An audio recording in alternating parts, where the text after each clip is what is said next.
Hello everyone. आज का ये जो वीडियो है, जैसे कि आप जानते हैं, एमसी सिंगला केस, जो कि कल उसका हियरिंग है। आप सब जानते हैं कि कल उसका हियरिंग है 25 तारीख को, और हम सब पेंशनर्स बेसब्री से एमसी सिंगला केस का इंतज़ार कर रहे हैं। तो इसके बारे में एक नया डेवलपमेंट मैं बताना चाह रहा हूँ। जैसे कि ये केस के पीछे कौन है, कौन ये केस स्टार्ट किए, कौन कौन मिल के इस केस स्टार्ट किए, और ये स्टेज तक कौन ला के पहुँचाए हैं, उनके बारे में भी हमको जानकारी होना चाहिए। और उसके बारे में ऐसे एक शख्स के बारे में आज हम बातचीत करेंगे जो कि ये केस का एमसी सिंगला के पीछे पिलर के जैसे खड़े हुए थे। और वो कोई और नहीं है, वो एक 94 ईयर्स ओल्ड बैंक रिटायरीज थे उस टाइम में, 4 साल पहले। अभी अगर वो जिंदा रहते तो उनका उम्र 98 ईयर्स हो गया होता। और वो पेंशनर्स के लिए एक केस के इंतज़ार कर रहे थे कि उनका जीते जी ऑपरेशन हो जाए। उसी बारे में वो बातचीत भी किए हैं वीडियो में, लेकिन अनफॉर्चुनेटली वो भी दुनिया छोड़ के चले गए। और उनके इंटरव्यू जो लिए हैं, कौन लिए हैं? मिस्टर प्रवीण विज जी ने, हमारे एक रिटायर्ड पेंशनर्स ने उनका एक इंटरव्यू लिए थे 4 साल पहले। वो डिटेल उस इंटरव्यू में उनको बताएं ये केस के बारे में, केस में वो कैसे एमसी सिंगला जी के साथ मिल के ये केस को फाइट किए थे। पहले Punjab and Haryana high court में किए थे, उधर सक्सेस नहीं मिला तो फिर सुप्रीम कोर्ट में भी गए हैं। और इसी बीच में कैसे सिंगला जी दुनिया छोड़ के चले गए, ये सब के बारे में डिटेल वो बात किए हैं। उसका इंटरव्यू लिया है हमारा मिस्टर प्रवीण बिज जी ने। और उसका जो इंटरव्यू का रिकॉर्डिंग है, मैं आपको इस वीडियो में उनका रिकॉर्डिंग, उनके बारे क्या क्या वो बोले डिटेल में, उसको आप सुनिएगा धीरे ध्यान से, शुरू से लास्ट तक उनका बात का आप ध्यान से सुनिएगा। क्योंकि वो क्या अभी हुआ है, यूनियन का क्या सपोर्ट उस ज़माने में था, अभी क्या है, यूनियन का सपोर्ट तब बिल्कुल नहीं था, अभी कुछ मिल रहा है। उस टाइम में सोशल मीडिया इतना एक्टिव नहीं था, अभी सोशल मीडिया का सपोर्ट मिल रहा है। बहुत सारा यूनियन अभी फॉर्मेशन हुआ, जो रिटायर्ड यूनियन फॉर्मेशन हुआ उसका पीछे भी क्या हिस्ट्री है, और हमारा रिटायरीज का पार्टिसिपेशन होना है, उसीलिए वो कौन कौन सा बड़े बड़े लोगों से मुलाकात किए थे, ये सब के बारे में डिटेल में वो बताए हैं ये वीडियो में। तो चलिए सुनते हैं। मिस्टर जो रिटायरीज हैं जिनका इंटरव्यू लिए थे, उनका नाम है लेट मिस्टर ओपी उम्मद जी। उनका वो पीएनबी का एक रिटायरीज हैं, रिटायर्ड एजीएम है। उनको आप अभी सुन लीजिए डिटेल्स। उसके सुनने के बाद आपका जो भी सुझाव होगा, जो भी जानकारी देना होगा, कमेंट के थ्रू आप आपका व्यू जरूर दीजिएगा। चलिए सुन लीजिए मिस्टर उम्मद जी को। तक भगवान उनको लेके नहीं जा रहा, ये हालत पे हम पगार पे खड़े हैं। वरना तो बाद मरने के प्याम आया तो क्या है। ये पेंशन हमारी कम होने की वजह भी हमारे अपने यूनियन थी बैंक की, जिन्होंने हमें कभी साथ नहीं दिया, अगर दिया तो हमें धोखा ही दिया।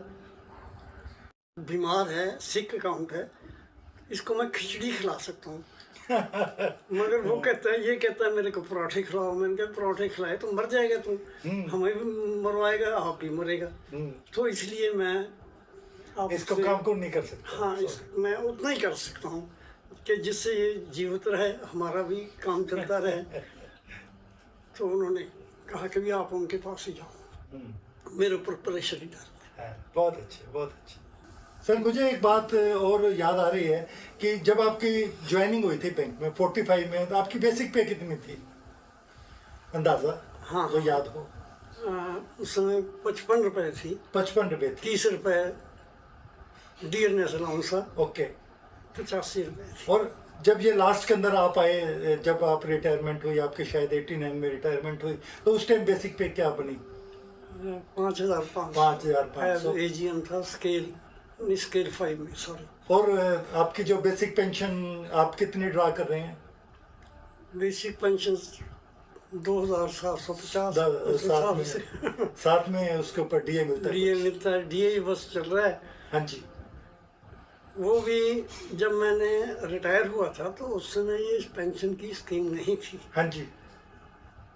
उस समय से हमने बहुत जद्दोजहद करी। उस समय कांग्रेस की गवर्नमेंट थी, तो सरदार मनमोहन सिंह जी पटेल चंडीगढ़ में आए थे और मैं बंसल जी का साथ मेरा संपर्क था। तो मैंने उनसे कहा था कि जी हमें चांस दो कि हम मनमोहन जी से पर्सनली मिल सके। तो वो उन्होंने दिलाया और हमने अपने ग्रीवेंसेस रखे। वो रहे तो खामोश, मगर उनके मन में अच्छा विचार आया और वाकई मैं उनका जो मेरा ख्याल है कि जितने भी हम रिटायरीज हैं उनके हम ऋणी हैं, क्योंकि ना जो भी मिल रहा है उससे हमारा थोड़ा बहुत तो घर चल ही रहा है। नहीं तो ये भी ना होता तो मेरा ख्याल है हम सड़कों पे लोटा लेके फिरते। सर 1989 से लेके आज 11 और 21 32 साल के आसपास हो गए, आपकी पेंशन रिवीजन नहीं हुआ बिल्कुल भी, जिसको अपडेशन आज बोलते हैं। हाँ, ये उस समय तो इसके बारे में क्या विचार है सर? उसका भी हमें उस समय विचार ही नहीं आया। हम तो ये कहते थे कि चलो ये भगवान का शुक्र है, ये मिलने तो शुरू हुआ कुछ। हाँ जी।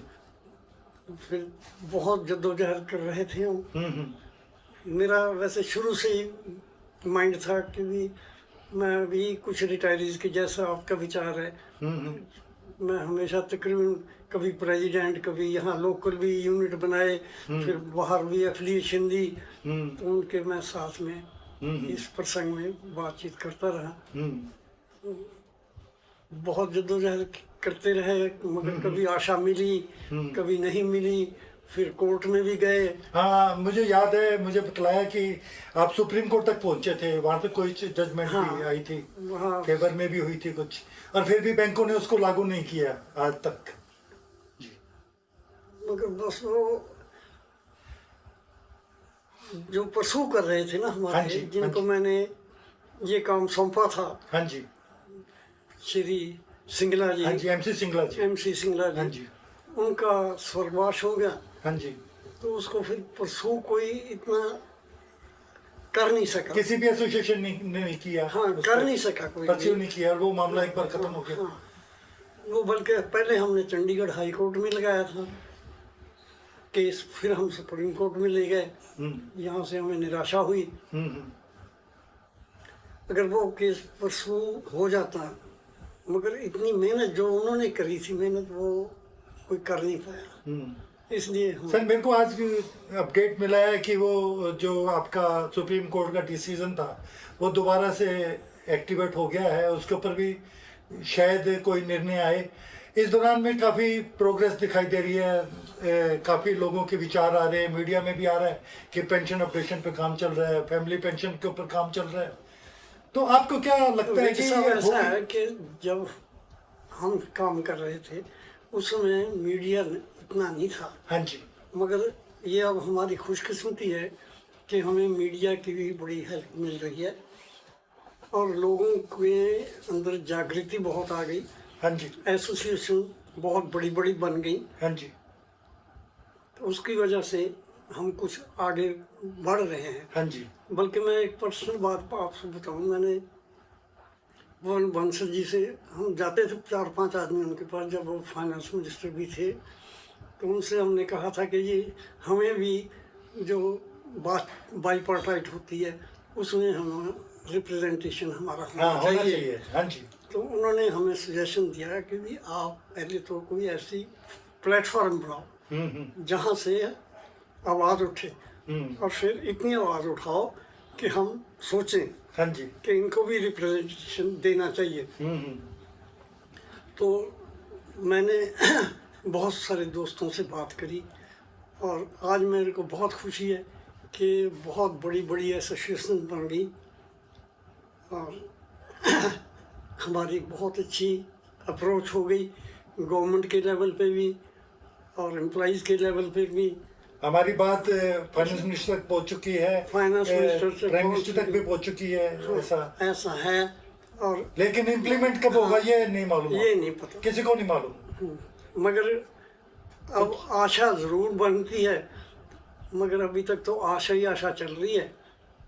देखो उसका वैसे कोई तो परिणाम हमारे नजर नहीं आ रहा। नहीं, देखो ऐसा है, हमारे जो फाइनेंस मिनिस्टर है उन्होंने एक स्पीच दी थी, मेरा ख्याल है वो एजीएम हाँ जी।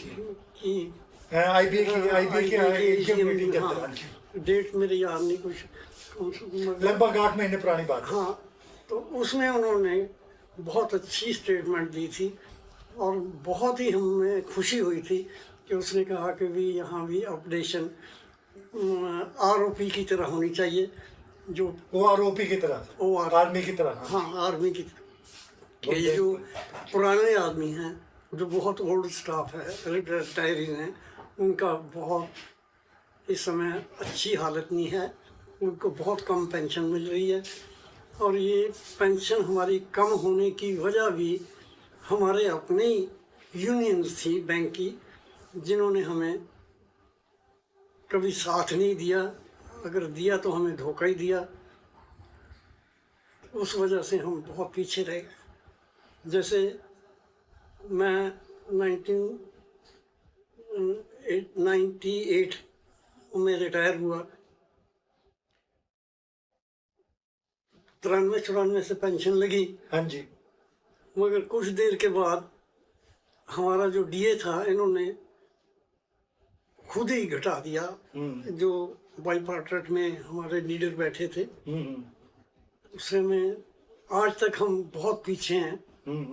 हमारी जो पेंशन है वो मेरा ख्याल है एक जो आज अब रिटायर होगा पेंशन होता पीएन होता है, उससे के बराबर शायद होगी या उससे भी कम होगी। नहीं, बहुत कम है। हाँ जी। हाँ, ये हमें हमारे अपने यूनियंस की देन है। सर इस फाइनेंस के जब तक भगवान उनको लेके नहीं जा रहा, ये हालत पे हम पगार पे खड़े हैं। वरना तो बाद मरने के पे आम आया तो क्या है।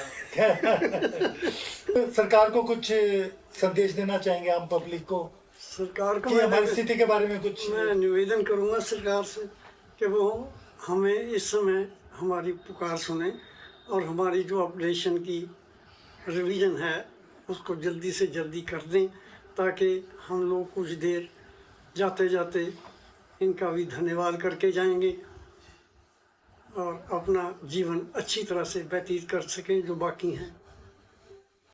अभी आप वीडियो देख लिए होंगे, सुन लिए होंगे उमर जी का क्या क्या प्रॉब्लम वो फेस किए हैं, कितना कष्ट से वो लोग केस किए थे, कि किस किस परिस्थिति में वो लोग गुजरे हैं, डिटेल आप सुन लिए होंगे। उसके बारे में आपका जो भी राय है ज़रूर वीडियो का कमेंट सेक्शन में दीजिएगा। और अगर हमारा वीडियो आपको पसंद आए तो प्लीज़ इसको लाइक कीजिएगा, शेयर कीजिएगा। आपका कुछ मतामत है, सुझाव है तो कमेंट सेक्शन में ज़रूर दीजिएगा। और अगर अभी तक हमारे चैनल को सब्सक्राइब नहीं किए हैं तो प्लीज़ सब्सक्राइब कर दीजिएगा और बेल आइकन को दबाना मत भूलिएगा, ताकि आगे हम जो भी वीडियो बनाएंगे उसका जानकारी आपको मिलते रहेगा। Team Amiya Kumar Mishra, thank you.